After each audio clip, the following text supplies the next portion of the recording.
Namaskar, welcome to Honest Astrologer. Recently, I made a video on Rahu Shani using a pop culture movie analogy of Ab Tak Chappan, and it did extremely well.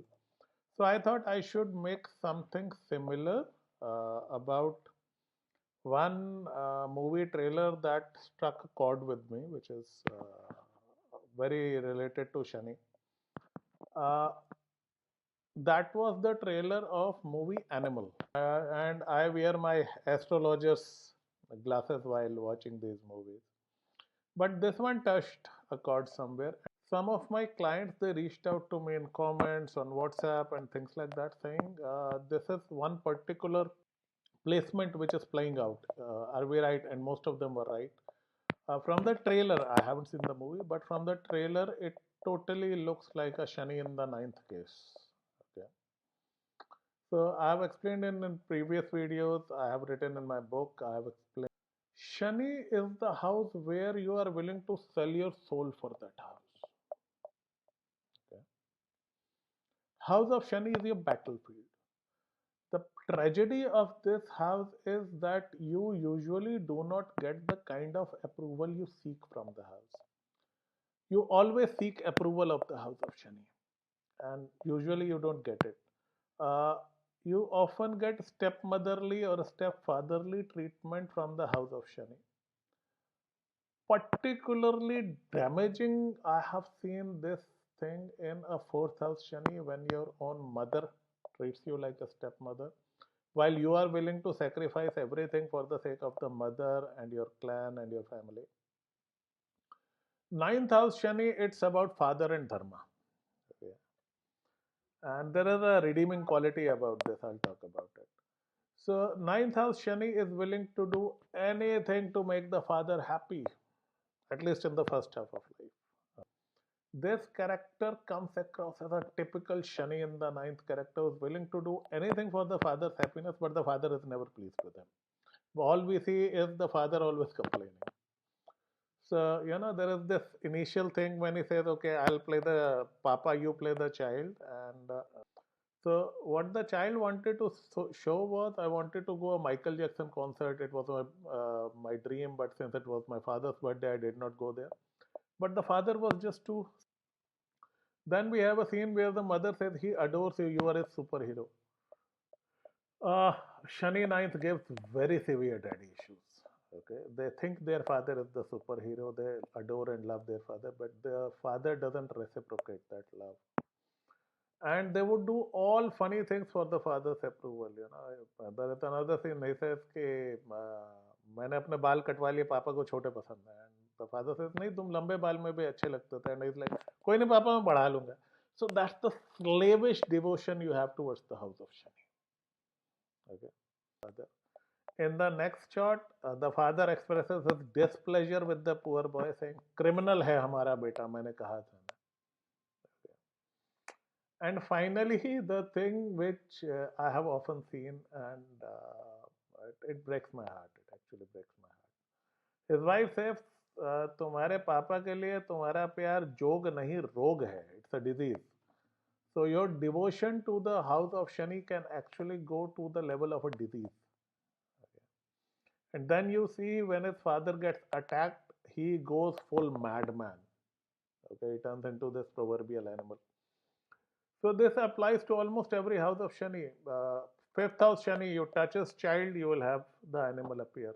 Ninth house Shani, you touch the father, you will have the animal appear. Fourth house Shani, you touch the mother, you have the animal appear.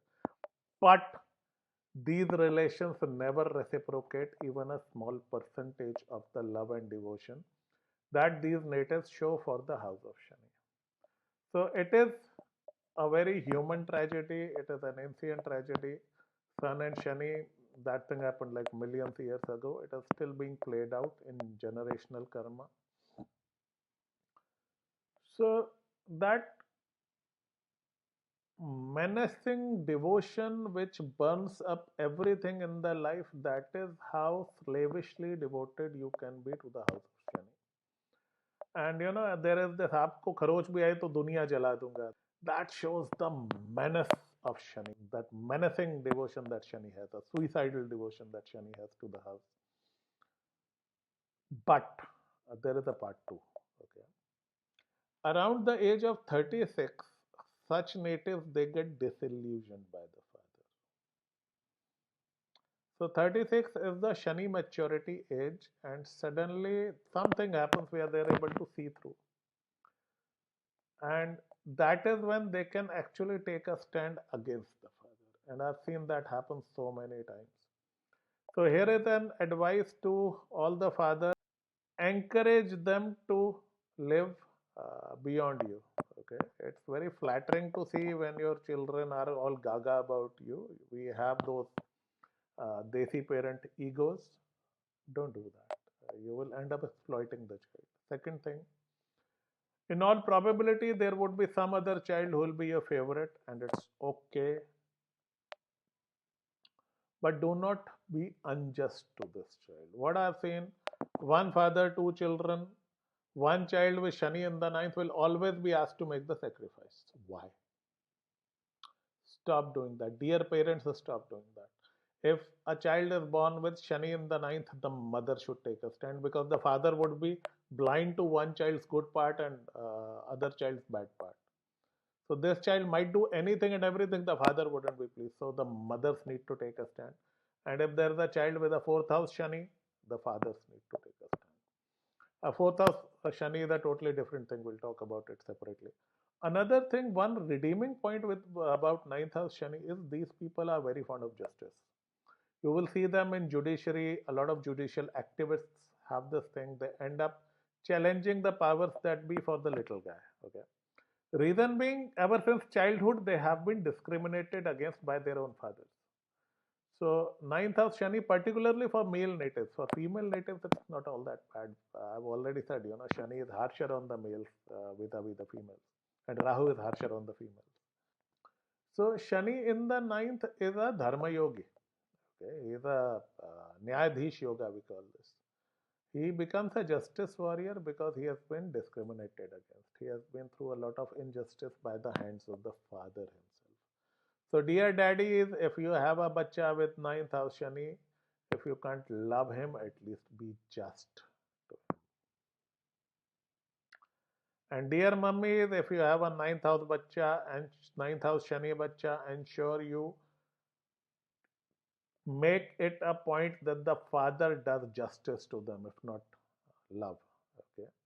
Do not let the father gang up with the third bacha and humiliate this bacha or whatever. Do not let this child sacrifice his life for the sake of the father.